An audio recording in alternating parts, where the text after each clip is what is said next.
দীপাবলির ট্রেন্ডিং প্রদীপ আমি বানাতে চলছি।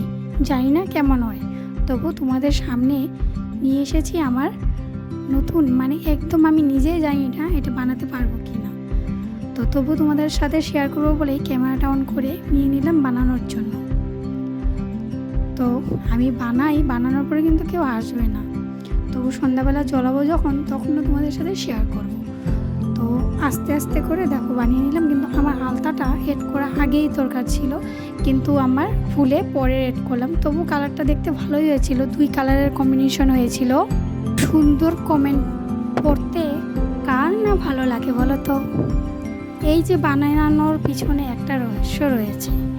কাল আমি ক্লে দিয়ে একটা ভিডিও বানিয়ে পোস্ট করেছিলাম, আর সেই পোস্টে আমাকে একজন দিদিভাই একটা গঠনমূলক কমেন্ট করেছে, যেটা শুনে বা আমার পড়ে খুব ভালো লেগেছে। আর সেই কমেন্টটা দেখো এইটা।